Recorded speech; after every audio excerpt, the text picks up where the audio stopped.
우리 민족의 큰 아픔으로 남은 세월호 침몰 사고를 여러분 기억하실 것입니다. 다시 그것을 말하는 것조차 죄송할 정도로 그 일은 큰 비극이었습니다. 처음에 기울어진 채로 물 위에 떠 있는 그 배의 모습이 뉴스에 나왔을 때 우리는 희망을 가졌었습니다. 설마 다 구조되겠지, 다 잘 되겠지 생각을 했습니다. 그런데 이게 웬일입니까? 온 국민이 TV에 다 중계를 보는 앞에서 채 2시간이 못 돼서 그 큰 배가 가라앉고 말았던 것입니다. 그 바람에 그 배를 타고 수학여행을 가고 있었던 안산 단원고등학교 학생들 250명이 목숨을 잃게 됐는데요. 총 304명의 사망자가 있었는데 그 가운데서 82%가 학생들이었습니다. 그때 TV 중계를 보고 있었던 온 국민이 충격을 같이 받았습니다. 정신적인 트라우마가 있었을 것이다. 전체 국민들에게 이렇게까지 말을 했지 않습니까? 뻔히 눈에 보고 있는데 구조를 못하고 배가 그냥 가라앉는 것을 전부 다 같이 그냥 봤으니까요. 저도 캐나다에서 그 뉴스를 봤는데 며칠 동안 잠을 못 잤습니다. 계속 눈만 감으면 생각이 나는데 너무 막 마음이 힘들어서 잠을 잘 수가 없었습니다. 그때 그 사고가 누구의 책임이냐 여러 가지 조사가 있었는데요. 많은 이야기들이 있었지만 그중에서 우리 마음을 가장 안타깝게 했던 부분은 당시 현장에 있었던 책임자의 안내방송이었습니다. 세월호의 선장이 본인은 탈출하면서도 배 안에 안내방송을 하기를 제자리에 가만히 있으세요. 이렇게 안내방송한 겁니다. 움직이지 마시고 제자리에 가만히 있으세요. 그리고 배가 침몰하기 전에 해경이 도착을 했는데 해경도 역시 대피방송하는 것을 주저하기만 했다는 것입니다. 빨리 나오세요. 구명조끼 입고 빨리 나오세요. 그러면 많이 살 수 있었다는 겁니다. 근데 그런 방송을 해야 되겠다라고 생각한 사람이 아무도 없었다는 것입니다. 결국 승객들은 배 안에서 기다리고만 있다가 탈출할 기회를 놓치고 말았습니다. 그런 일이 있었던 것입니다. 우리가 어떤 상황이든지 그 상황을 전체적으로 보고 할 말을 해주는 사람이 있어야겠구나 하는 것을 생각을 해보게 됩니다. 이건 단지 어떤 견해 차이, 논쟁 그런 차원의 얘기가 아니라 죽고 사는 문제에 대한 이야기입니다. 위기에 빠진 사람에게 만약 말을 해야 될 사람이 할 말을 하지 않는다고 하면 그것은 악한 것입니다. 그 사람 죽게 그냥 내버려 두는 거니까요.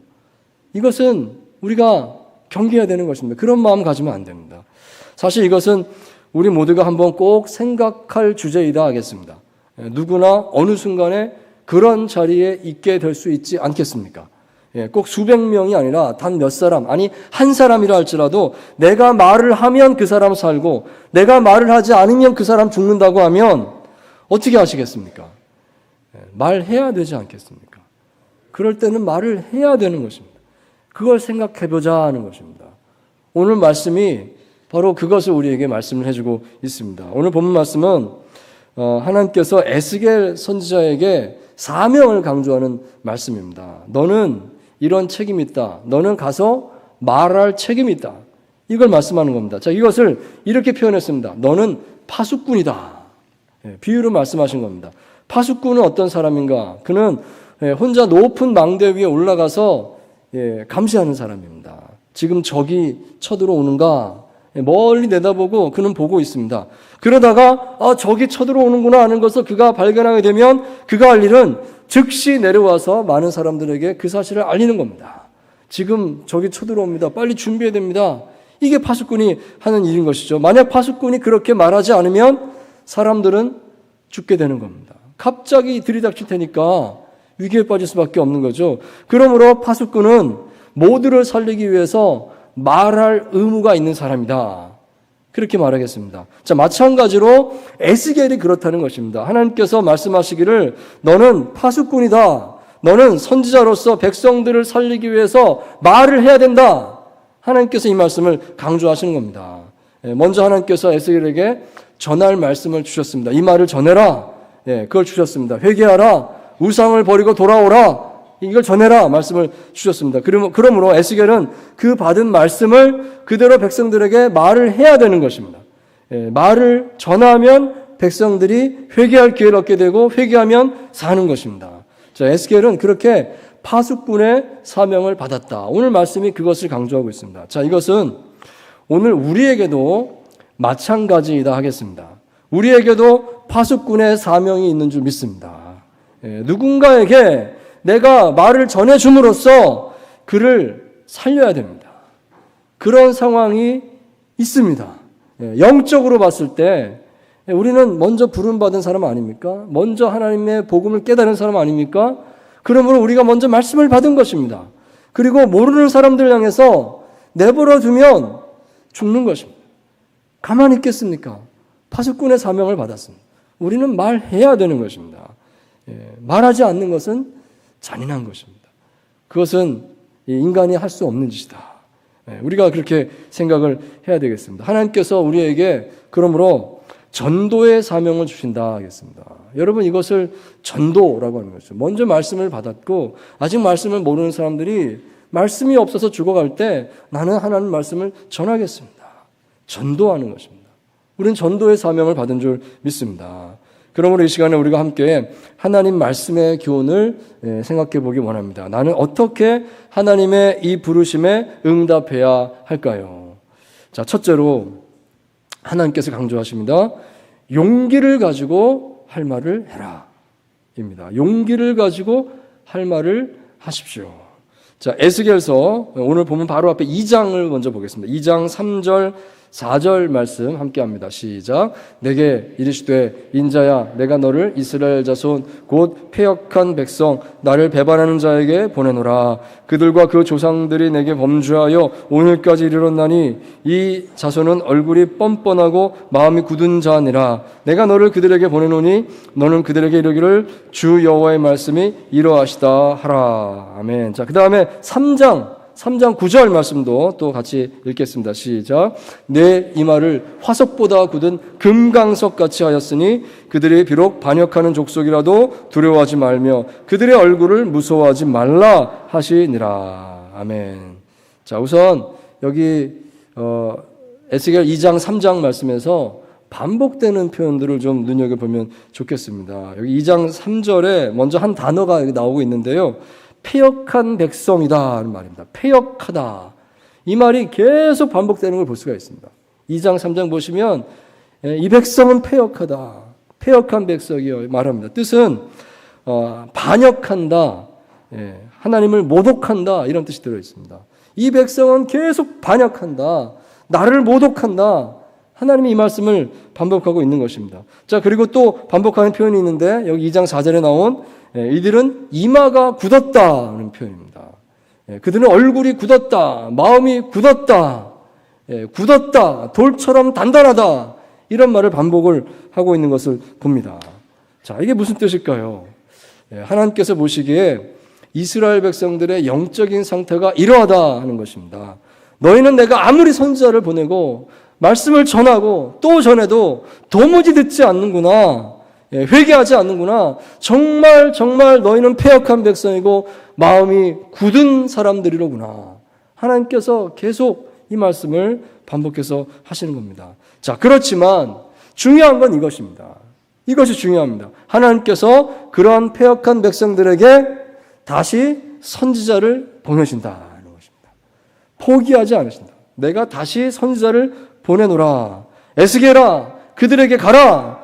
그들의 얼굴과 마음이 돌처럼 단단한 사람들이다. 그러시면서 주님께서 하시는 말씀이 내가 너의 이마를 금강석같이 만든다. 이 말씀을 하십니다. 금강석, 다이아몬드 아니겠습니까? 금속 중에서 가장 강한 금속이 다이아몬드입니다. 너의 이마를 다이아몬드로 만든다. 이렇게 말씀합니다. 비유로 말씀하신 것이죠. 그들은 얼굴이 이마가 돌처럼 단단하다. 회개하지 않는다. 하지만 포기하지 마라. 나는 너를 다이아몬드처럼 만들겠다. 부딪히면 네가 이긴다. 하나님께서 용기를 가져라. 이 말씀을 에스겔에게 주면서 그를 보내신다 하는 것입니다. 그러므로 이 말씀은 하나님께서 오늘 우리들에게 담대함과 용기를 촉구하는 말씀이다. 그렇게 읽을 수가 있겠습니다. 세상에 나가서 그 돌같이 마음이 단단한 사람들에게 전해라. 그들이 내 말을 듣겠습니까? 그래, 어려운 거 안다. 하지만 나는 너의 얼굴을 다이아몬드처럼 만든다. 네가 더 강하다. 나가서 용기 있게 전해라. 하나님께서 에스겔에게 이렇게 말씀을 하시고 이것이 오늘 우리에게 주는 말씀이다 하는 것입니다. 오늘날 우리가 사는 이 사회를 세속화 사회라고들 말을 합니다. 이 세속화 사회의 특징 중에 하나는 종교를 사적인 것으로 치부하는 것입니다. 뭐 정치, 경제 이런 건 다 공적인 거고 종교 이건 사적인 거야. 그러니까 공적인 자리에서 종교 얘기하지 마. 신앙 얘기하지 마. 그건 개인적인 자리에서 기도할 때나 하는 거고 정치적인 자리에서는 말 꺼내지 마라. 뭐 이런 식으로 이제 취급하는 게 오늘날 세속화 사회라는 것이죠. 그래서 공공장소에서 전도하면 안 된다. 심지어는 뭐 붙잡아 간다 그러고 위협하기도 하고 이런 일이 있는 것입니다. 자, 하지만 최근 들어서 분위기가 많이 바뀌었다는 것을 우리는 피부로 느끼고 있습니다. 그런 세속화 사회의 이 선입견이 얼마나 허황된 것인가를 스스로 증명해주고 있는 것 같습니다.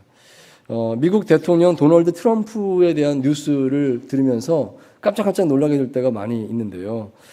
최근에 지난 7월인가 이런 뉴스를 봤습니다. 미국 의회에 법안이 하나 발의되었는데 그 법안의 내용이 이런 것입니다. 주요 국가 시설에 트럼프의 이름을 붙이자.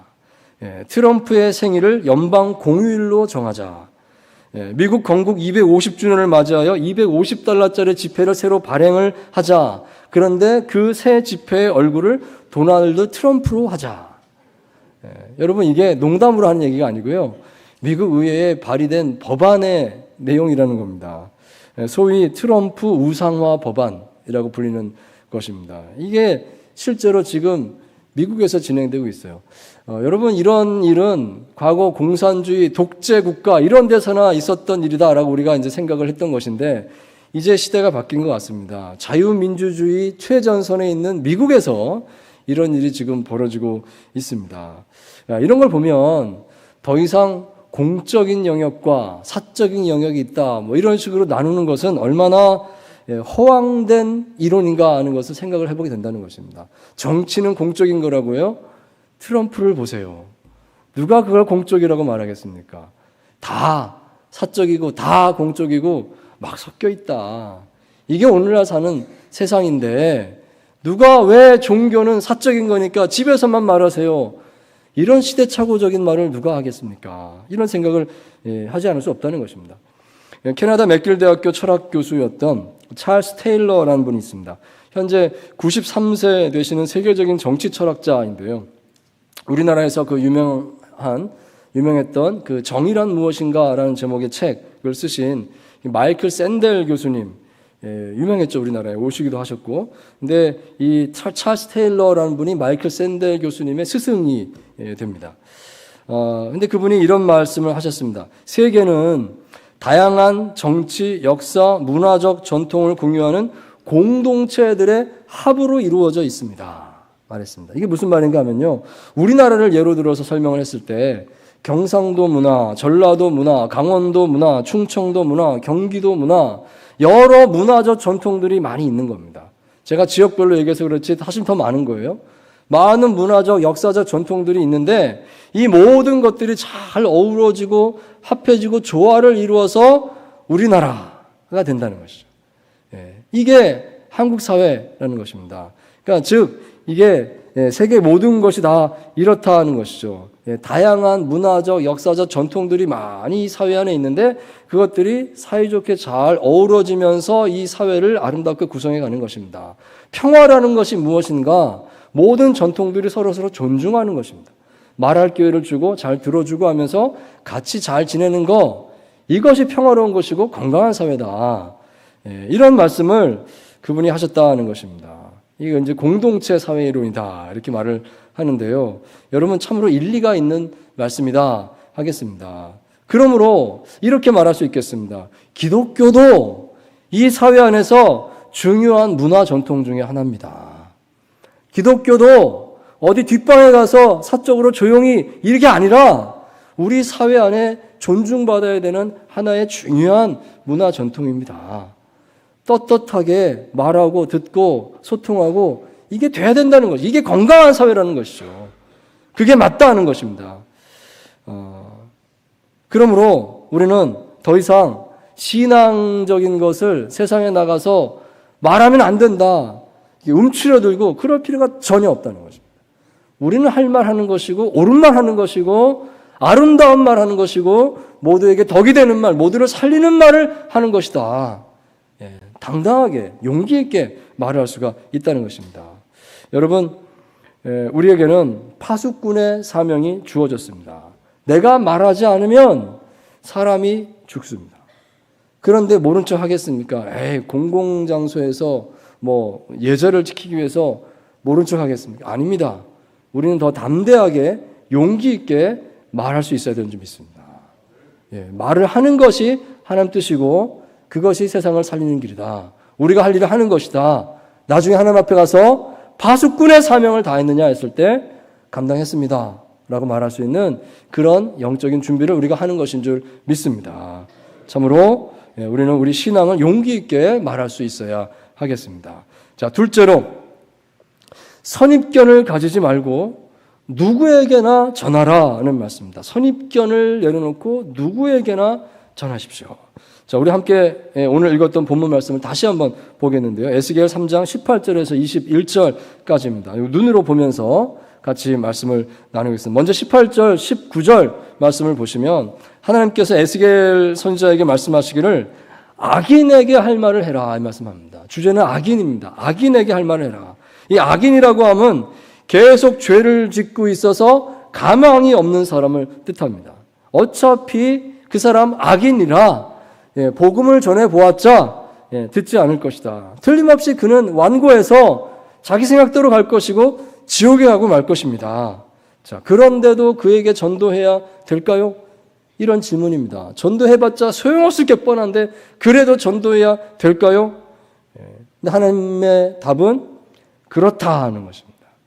전도해도 소용이 없고 들을 기가 없다, 악인이다, 그럴지라도 너는 전해야 된다.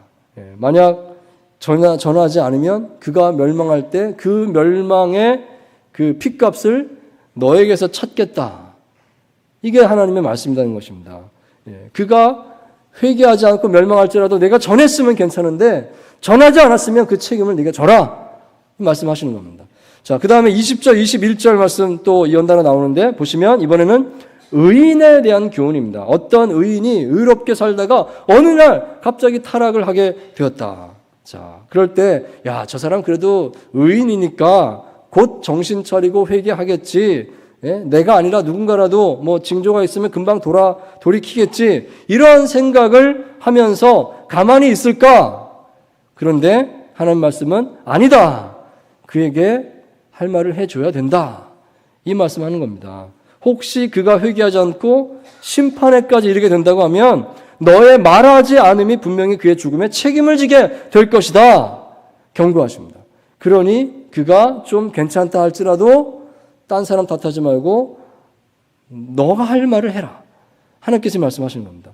자, 이게 바로 파수꾼의 사명이다 하는 것이죠. 즉 이 말씀의 핵심은 내가 복음을 전하기 전에 상대방을 판단하는 과오를 함부로 범하지 말라는 말씀입니다. 내가 누구에게 복음을 전할까요? 또는 누구에게 복음을 전하면 안 될까요? 그런 판단을 스스로 함부로 하지 말라는 것입니다.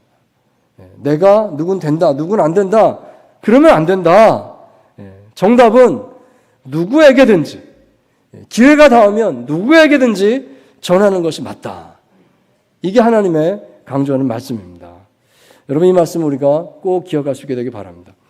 한국의 대표적인 석학이시고 문학가이면서 문화부 장관도 역임하셨던 고 이여령 교수님이 2007년도에 73세의 나이로 기독교의 세례를 받았을 때 많은 사람들이 깜짝 놀랐었습니다. 여러분 그 사실을 아마 다들 기억하실 겁니다. 그분은 한국의 대표적인 무신론자였습니다. 그 누구도 이여령 씨가 예수님을 믿을 거다, 교회를 다닐 거다. 이거는 상상할 수 없었던 겁니다. 왜냐하면 대놓고 하나님이 없다라고 주장하는 아주 가장 그쪽 끝에 있는 사람이었으니까 이어령 씨는 전도가 안 된다. 이렇게 생각할 만한 사람이었던 것입니다. 그런데 그분이 어느 날 그분의 딸이 미국에서 변호사였는데 암에 걸려서 고통 속에 몸부림치는 모습을 보게 되었던 것입니다. 이어령 교수님은 그때 모든 자신의 고집을 내려놓고 딸의 치유를 위해서 딸이 믿는 그 하나님께 기도를 짧게 드렸다고 합니다. 하나님 내 기도를 들으시고 내 딸을 고쳐주시면 내가 하나님 세례를 받겠습니다. 마음속으로 그런 기도를 했더랍니다. 그런데 딸이 치유가 된 겁니다. 그걸 보면서 약속을 지켜야지. 이런 거죠. 그래서 세례를 받았다. 믿음을 가지게 됐다. 는 것이고요. 그리고 같은 해에 그분이 수필집을 냈는데 지성에서 영성으로라고 하는 제목의 책을 냈습니다. 자, 이런 사건을 볼 때 우리는 어떤 사람은 예수님 믿을 가능성이 없습니다 하는 말을 함부로 하면 안 되겠구나 하는 것을 생각을 하게 된다는 것입니다. 어떤 사람은 안 돼. 저 사람은 도저히 안 돼. 그런 사람이 있을까요? 내가 판단할 문제가 아닌 줄 믿습니다. 그럴지라도 내가 전할 수 있다면 전해야 되는 것이 맞다. 그것이 파수꾼의 사명입니다. 여러분, 북한의 김정은도 언젠가는 예수님 믿을 날이 오게 될지 모르겠습니다. 그런 생각 안 해보셨죠? 저는 설교 준비하다가 문득 그런 생각이 들었습니다. 나이도 젊은데 기회가 오지 않겠는가? 그 전에 황장엽 씨라고 돌아가셨습니다만 북한의 그 주체 사상을 만드신 분이에요. 그런 분이 남한에 오셨는데 그분도 전도를 했거든요. 그분도 제가 아는 교수님이 가서 계속 꾸준히 전도하시고 마음이 열렸었다. 이런 얘기를 들은 적이 있는데 정말 그렇습니다. 어떻게 바뀔지 모릅니다. 어떻게 누가 믿게 될지 모릅니다. 우리가 어떻게 판단하겠습니까? 우리는 파수꾼의 사명을 받았습니다. 파수꾼은 듣든지 듣지 않든지 전하는 것이 사명이다. 우리가 자기 선입견을 내려놓고 내가 마땅히 전하겠습니다. 그 사명을 다 해야 될 줄 믿습니다. 자, 세 번째로 이거 정말 중요한 말씀입니다. 우리는 기도로 말씀을 전해야 하겠습니다. 기도로 전하는 것입니다.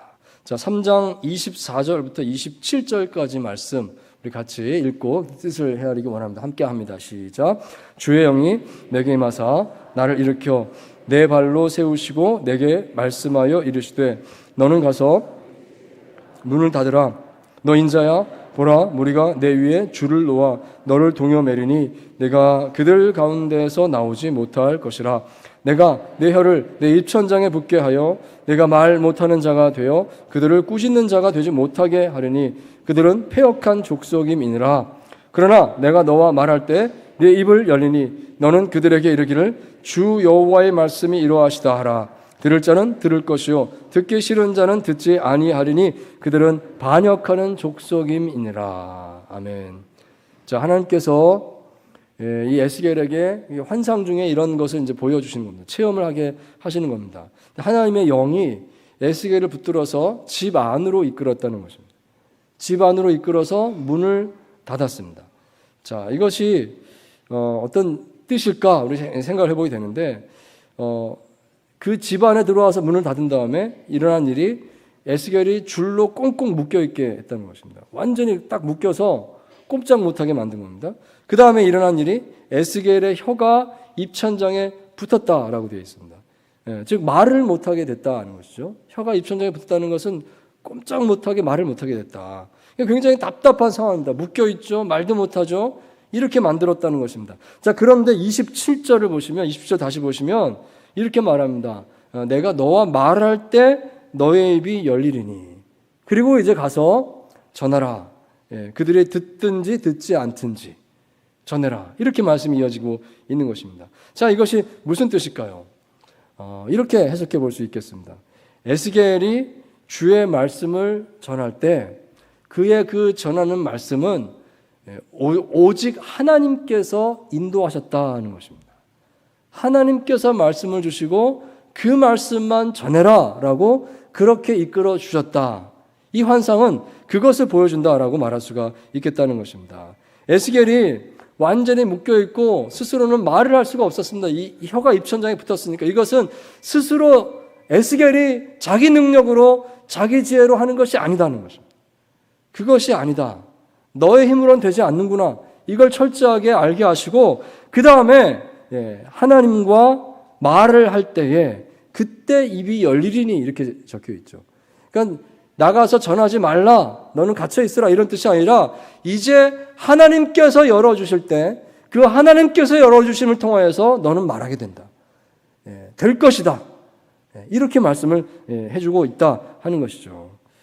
여러분 한마디로 이것은 이렇게 뜻을 말하겠습니다. 복음은 기도로 전해주는 줄 믿습니다. 기도해야 복음이 열리는 줄 믿습니다. 기도가 우리가 복음 증거하는데 도움을 주는 것이다. 우리가 한 90을 하고 기도로 한 10을 받고 그래서 에너지를 얻어서 하는 것이 이게 아니라 기도가 100%입니다. 할렐루야. 기도가 100%입니다. 기도하고 받아서, 기도하고 힘을 얻어서, 기도하고 말씀을 얻어서 우리가 전하고 행하고 그것이 전도가 되는 것이다. 이렇게 우리가 말할 수가 있겠다는 것입니다. 여러분 그런 고민하지 않으시는 거예요. 내가 전도할 때 무슨 말을 해야 될까요? 어떻게 말해야 상대방이 알아듣고 마음이 열리게 될까요? 뿐만 아니라 더 많은 고민도 하죠. 어떤 방식으로 다가갈까요? 뭐 선물을 할까요? 어떻게 뭘 도와줄까요? 여러 가지 생각을 하게 되는 것입니다. 자, 뭐 다 좋은 생각들이 많겠죠. 자, 하지만 여러분 이걸 꼭 생각하시기 바랍니다. 전도는 오로지 기도로 되는 것입니다. 기도로 되는 것입니다. 우리가 기도하면서 계속 그의 이름을 부르고 성령의 도우심을 구한다면 성령께서 모든 것을 인도하실 줄 믿습니다. 제가 캐나다에 처음 이민을 갔을 때 이런 일이 있었습니다. 한동안 그 토론토인데요. 거기 큰 이제 한인들 자주 가는 큰 슈퍼마켓이 있습니다. 식품점이 있습니다. 그 식품점 앞에 큰 주차장이 있는데 그 주차장에 가서 제가 매일 그 앞에 가서 노방 전도를 한 적이 있었습니다. 제가 한국에서도 종종 계속 나가서 노방 전도하고 이런 거를 했었거든요. 제가 전도 담당을 좀 오래 했었습니다. 그러니까 이게 몸에 익어서 답답한 거예요. 이민 갔는데. 그래서 전도지를 들고 거기 가서 혼자 여기 오면 한인들 제일 많이 만나겠다 해서 거기서 한국 사람처럼 생긴 사람 보면 전도지 주고 말 붙이고 이거를 한동안 했었던 적이 있었습니다. 자, 그 과정에서 제가 어떤 부부를 만나게 됐는데요. 저하고 나이가 좀 비슷해 보였습니다. 근데 알고 보니까 한두 살 많더라고요. 근데 참 인상이 좋아서 제 인사를 하고 어느 교회 목사입니다 인사를 하고 그분들에게 교회 다니시느냐라고 이제 물어봤습니다. 그랬더니 이민 온 지 얼마 안 됐는데 교회 안 다닌다 이런 말씀을 하셨습니다. 몇 마디 이제 대화를 했는데 기억에 남았습니다. 그래서 그날부터 이제 매일 그분들을 위해서 기도를 하기 시작을 했습니다. 이름도 몰라요. 그냥 거리에서 만난 분들인데 하나님 그분들이요. 하나님 아시잖아요. 그분들이요. 하면서 새벽마다 기도를 했습니다. 한동안 한 몇 개월 기도를 했는데 기도하면서 다시 꼭 만나게 해달라고 기도를 했습니다. 그런데 몇 개월 후에 우연히 제가 카센터에 차를 고치러 갔는데 거기서 그분들 다시 만났습니다. 들어오시더라고요. 반갑습니다. 봤었잖아요. 하면서 이제 인사를 나눴는데 알고 보니까 그 카센터 사장님의 친척이더라고요. 그래서 더 인사를 나누고 더 대화도 좀 더 하게 되고 이름도 알게 된 겁니다. 자, 그래서 그날 이후부터는 이제 그분들의 이름을 부르면서 기도를 했습니다. 매일 기도할 때마다 하나님 누구 기억해 주십시오. 꼭 다시 만나게 해주시고 다음번에는 교회로 초청할 수 있게 주시옵소서. 계속 기도를 했습니다. 어떻게 만난다는 기약이 없잖아요. 자, 그리고 다시 몇 개월 후에 상점에 갔는데 우연히 또 그분들 거기서 또 만났습니다. 정말 우연히 만나는 겁니다. 그분들이 먼저 물어보십니다. 저에게 혹시 교회에 한글학교가 있나요? 우리 아이를 한글학교에 보냈으면 좋겠는데 잘 몰라서요. 이렇게 물어보는 거예요. 그래서 마침 우리 교회에 한글학교가 있어서 있어요. 이렇게 소개시켜 드린 겁니다. 그러면서 이제 그분들의 연락처까지 받게 되었습니다. 이제 한글 학교로 아이를 연결해 주고 그러면서 이제 그때부터는 토요일마다 한글 학교가 있었는데 토요일 날 아침이 되면 제가 한번 전화를 합니다. 잘 오셨어요. 전화를 하고 또 가서 한번 얼굴 한번 보고 인사하고 이거를 이제 자주 하게 된 겁니다. 그러면서 계속 기도했습니다. 하나님 이분들 교회에 올 수 있게 해주십시오. 예수님 믿게 해주십시오. 계속 기도했습니다. 그리고 그 다음에 교회에서 음악회가 있어서 잘 됐다. 음악회 오시라고 초대를 했습니다. 그랬더니 시간이 안 맞는다. 그래서 못 오신다고 그러시더라고요. 알겠다고. 또 계속 기도했습니다. 그 다음에 교회에서 음악회가 또 있었습니다. 그래서 또 초대했습니다. 음악회가 있다고. 이번에는 오셨습니다. 오셔서 같이 음악회 잘 보시고 너무 좋았다고 인사를 하고 그리고 또 가셨습니다. 또 계속 기도했습니다. 자, 그리고 이후에 슈퍼마켓에 갔다가 거기서 또 우연히 그분들을 만났는데 그 여자분께서 먼저 이렇게 말씀하셨습니다. 저요 교회 다니고 싶은데 어떻게 하면 될까요? 저한테 먼저 물어보시더라고요. 그래요? 교회 오시게요? 예, 제가 도와드리겠습니다. 너무 좋은데 그냥 평범한 척 하면서 교회로 그 다음 주에 이제 이끌어서 교회 등록을 잘 하셨습니다. 제가 한 거라고는 기도밖에 없습니다. 그냥 계속 기도했습니다. 그랬는데 하나님께서 연결해 주시고 그가 예수님 믿을 수 있도록 인도해 주셨습니다.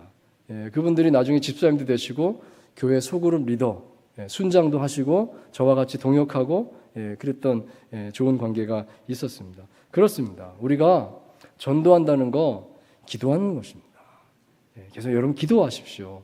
잊지 않고 기도하십시오. 하나님께서 그 기도를 들으시고 역사하실 줄 믿습니다.